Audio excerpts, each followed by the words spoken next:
Bupati Simalungun JR Saragi menggaransi masyarakat terdampak pandemi COVID-19 menerima bantuan pangan.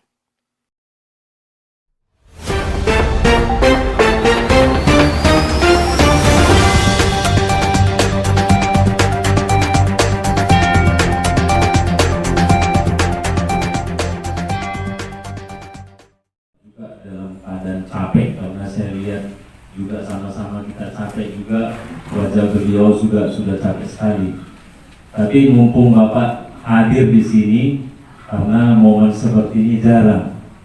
Kalau tadi Pak Kadis saja mungkin banyak kali pertanyaan saya. Tapi karena Pak Bupati yang datang hadir di sini, karena kami yakin Pangudu seluruh di Kabupaten Simalungun pasti memikirkan kami selagi orang tua kami adalah Pak Bupati. Jadi perlu kami luruskan di sini Pak, memang pada data rumah tangga miskin berdasarkan data terbaru Januari 2019, Nagori Buntut Turunan itu ada sebanyak 383 yang menerima PKH, BPNT dan lain-lain. Tapi dari data yang 383 ini, itu ada yang dapat, ada menerima PKH, ada BPNT. Tapi ada 90 kepala rumah tangga yang termasuk di data 383 ini, tapi tidak pernah sama sekali menerima bantuan itu. Kemarin juga mungkin kalau Pak Kadis juga sudah saya sampaikan, bahwasanya data kartu yang di Bank Mandiri dulu ada keterlambatan warga kita mengambil. Ada tanggal waktunya setelah datang ke Bank Mandiri, kata pihak Mandiri sudah diserahkan dinas sosial. Kemarin saya telepon Pak Kadis juga seperti itu, bahwasanya itu wewenang Mandiri. Nah, jadi itu kendala kita di sini. Kalau memang di ini kita ambil momennya di COVID-19 ini, alangkah baiknya juga kita sama-sama tahu Pak Bupati adalah orang yang tegas.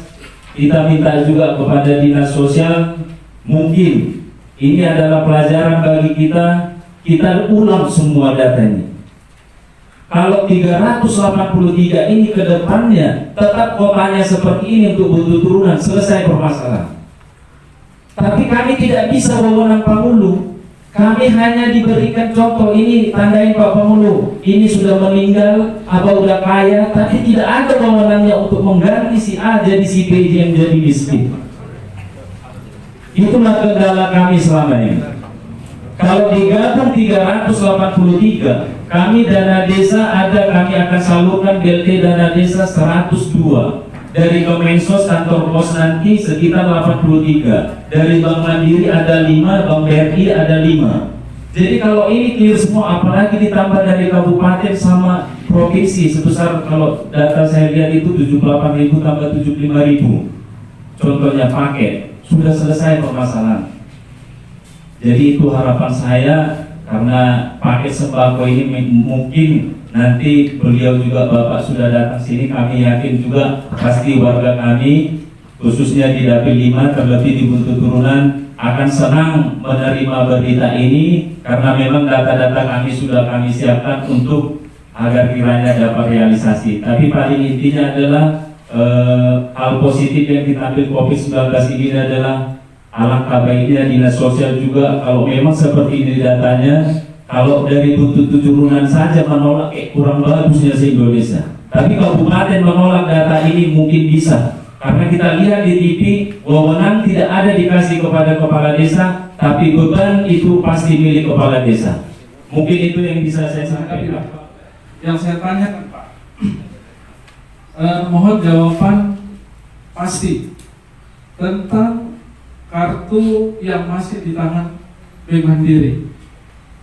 Persoalan ini sangat rumit sepertinya Pak. Saya udah bolak-balik nelpon Mandiri dan Pak Kadis sosial.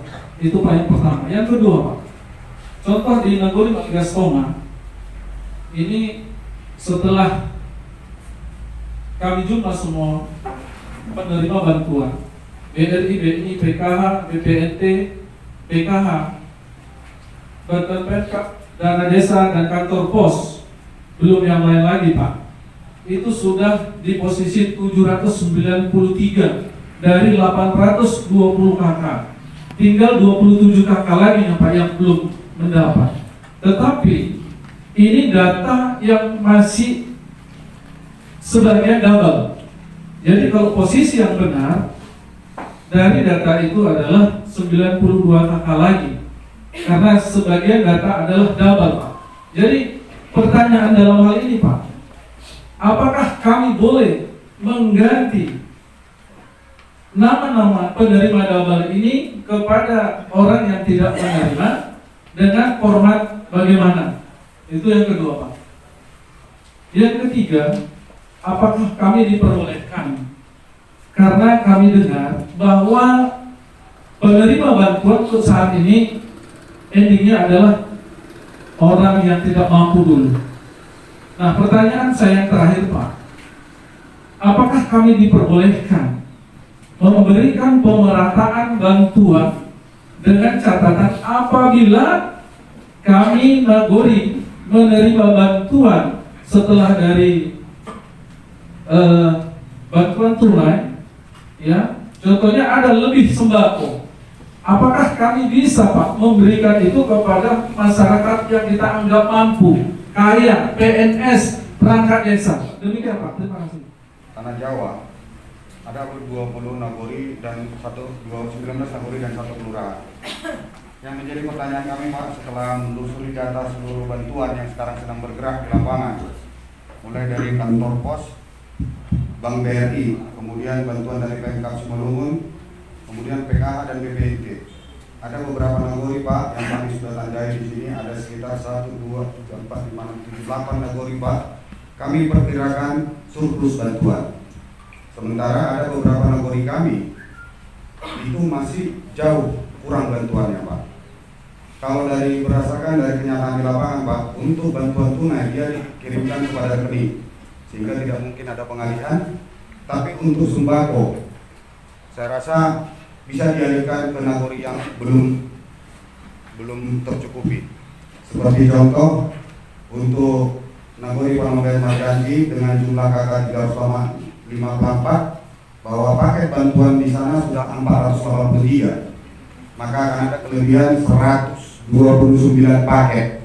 Sementara di nagori Balindingan dengan 1935 kakak, saat ini bantuan yang masih ada sebanyak 1141, sehingga masih ada 794 kakak lagi yang belum dibantu. Untuk itu, Pak, kami pertanyakan, apakah kami sebagai pertanyaan dengan Bapak bisa mengambil keputusan untuk mengalihkan bantuan yang dalam hal ini adalah bentuk sembako, karena bantuan tunai tidak mungkin kami campuri, Pak. Terima kasih. DTKS, semua dalam DTKS, data terpadu kesejahteraan sosial. Ini sedang tahap verifikasi. Itu data 5 tahun yang lalu sampai sekarang. Kalau tidak ada COVID ini, harusnya sudah selesai verifikasi di bulan 5 ini, 9 bulan 5 ini. Dan itu dimulai dari musyawarah dusun. Sambil berjalan ini, usulan ini juga tetap kita verifikasi. Tetapi menunggu repotnya sistem ini, masa kita tidak membagi sembako? Menunggu ideal, kapan kita bagi sembako? Sembari itu diusulkan DTKS itu, mungkin ada yang sudah meninggal, mungkin itu juga dicatat para penghulu. Tapi nanti berjalan ini kita usulkan. Ini lagi diverifikasi semuanya. Terkadang begini, Bapak Ibu penghulu, saya juga pernah lurah. Untuk sekarang saya katakan, jangan gampang menandatangani. 5 tahun yang lalu itu pun banyak dari yang tepat. Kadang-kadang kalau kita lihat, ini pusat nggak ngerti, daerah nggak ngerti. Tidak mungkin ada pusat dari kita. Cuma kadang-kadang yang mendata itu TKSK atau siapa. Tiba-tiba tengah jalan Pak mau ditandatangani. Jangan mau menandatangani kalau tidak cermat betul. Karena itu berarti Bapak Ibu sudah melegalkan, itulah datanya.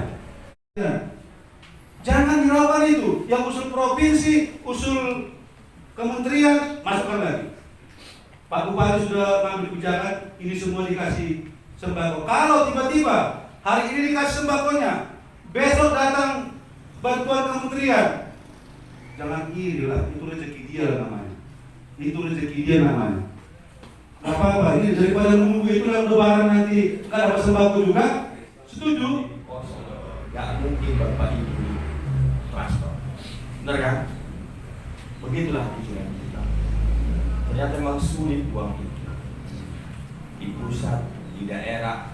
Untuk itu siapapun yang mendapat kartu tadi nggak usah dulu dikejar-kejar banknya. Itu yang bilang tadi, capek Bapak ngejarnya, nggak ada isinya.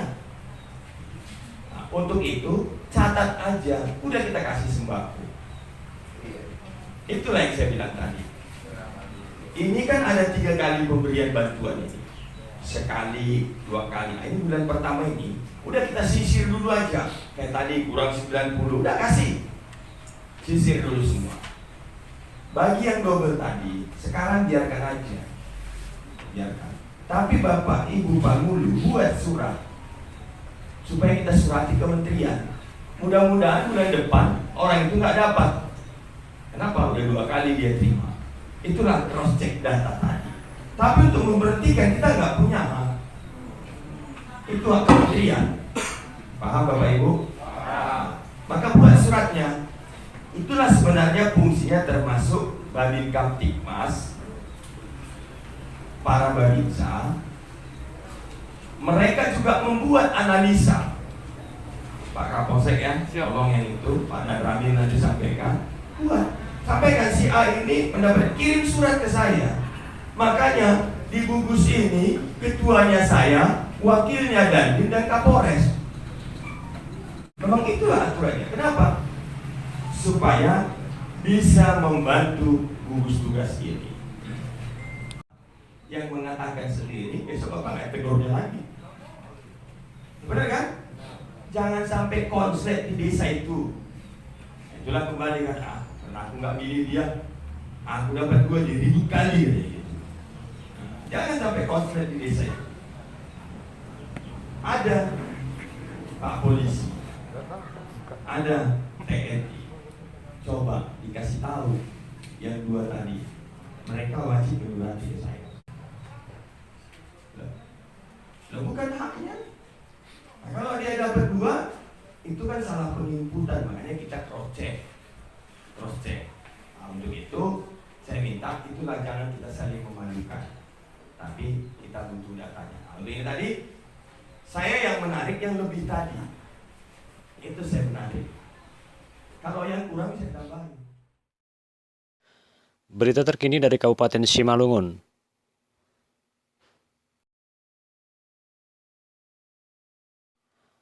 Permasalahan bantuan sosial terdampak COVID-19 di tengah-tengah masyarakat di Kecamatan Tanah Jawa akhirnya sampai di telinga Bupati Simalungun Dr. JR Saragi SHMM.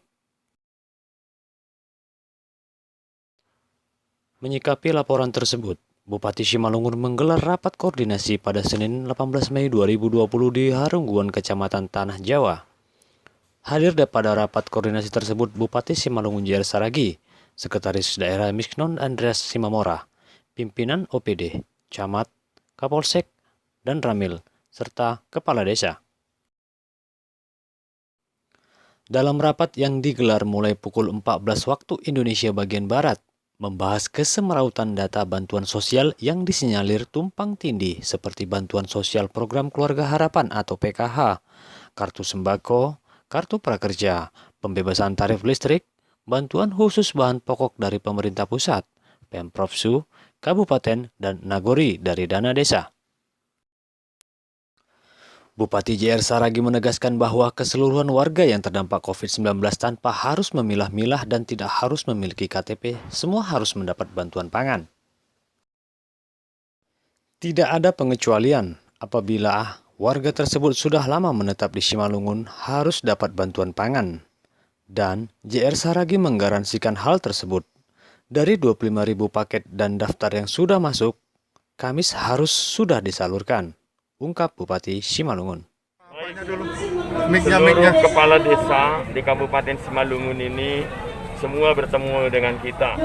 Yang pertama, kita mau meyakinkan dari bantuan-bantuan baik dari pusat, kabupaten, provinsi, dana desa, apakah masih ada masyarakat yang susah di desa itu, supaya segera dicatat dan diberikan kepada kita, supaya kita berikan bantuan. Bantuan yang diminta sekarang ini adalah sembako. Jadi kita akan segera berikan bantuan sembako itu kepada masyarakat, khususnya masyarakat yang belum dapat, yang sudah disalurkan kemarin dari kementerian, baik kabupaten. Jadi ini kita mau coba. Kenapa kita lakukan ini? Kita bertemu dengan masyarakat. Masyarakat mengeluh, kenapa kami nggak dapat? Itulah, maka kita datang semua penghulu yang ada di Kabupaten Simalungun ini. Kita langsung bertatap muka. Ada upaya atau garansi dari pemerintah Kabupaten Simalungun bahwa semua masyarakat yang terdampak akan mendapatkan hasil ini, Pak sembako? Sudah kita garansi. Sudah berulang kali saya sampaikan kepada penghulu, jangan takut. Contohnya dia nggak punya KTP, tapi dia masyarakat Simalungun, dia tinggal di sini udah lama, dan penghulunya tahu betul bahwa itu masyarakat Simalungun, boleh diberikan. Pak, ini tambahan lagi Pak, yang data yang double itu seperti PKH, BLT itu yang dapat warga. Apa upaya yang akan dilakukan Pemkab gitu? Baik, sekarang kan dalam pendataan di tengah-tengah masyarakat itu ada Babin Kaptipmas. Maka saya minta data-data yang double itu supaya dilaporkan, polisi wajib membuat suratnya supaya saya teruskan kepada kementerian, supaya ke depan tidak lagi menjadi double. Semua masyarakat, mau masyarakat manapun, tidak ada istilah masyarakat Jawa Barat. Kalau dia sudah di Simalungun sudah lama, adalah masyarakat Simalungun. Penyalurannya kapan akan direncanakan kembali Pak? Diberikan kepada masyarakat? Kenapa? Penyalurannya Pak? Mulai besok sudah mulai kita salurkan. Ya, mulai Masuk besok. juga warga yang beragama umat Muslim? Umat Muslim mulai hari Kamis kita salurkan. Ada berapa ribu orang Pak? Semua jumlahnya tadi permintaannya sekitar 25.000. Bisa dijelaskan spesifikasi yang memperoleh bantuan untuk umat Muslim itu Pak? Oke, baik. Penggali kubur, bilal mayat, najir masjid, guru ngaji, Kaum duafa. kaum duafa. Ini yang kita berikan. Anak yatim semua. Ya. Ya. Terakhir Pak, imbauan Pak buat masyarakat Pak. Himbauan saya kepada masyarakat, mari tenang saja di rumah, jaga jarak, rajin cuci tangan, tidak perlu panik. Yakinlah ini semua pasti akan berakhir. Kita melihat secara jujur, setiap kita melakukan rapid test selalu kita dapat 5 atau 6 orang. Oke? Begitu kita swab, kalau seandainya ada swab itu langsung keluar, itu kita yakinkan positif. Tapi karena ini lamanya kita kirim, kan kita kirim ini sebulan baru datang. Akhirnya dia sudah kadang-kadang sudah sembuh, maka hasilnya negatif. Ya, jadi, Ada nggak mungkin Pak OTG berkeliaran di Kabupaten Simalungun? Karena tadi kita bisa jadi. artinya kondisinya dari tadi yang positif dinyatakan di Blimbingan itu dengan positif yang di sana itu sangat jauh dia Pak. Pasti ada, pasti ada. Maka Sudah. yakinlah di tengah-tengah kita ini semua punya penyakit ini. Tergantung kita punya imunnya kuat, itu aja. Ya. Oke? Oke Pak. Dari Kabupaten Simalungun, Sumatera Utara, Julfandi Kusmono, Satria Wibowo, Wandi, Mona Lisa mengabarkan.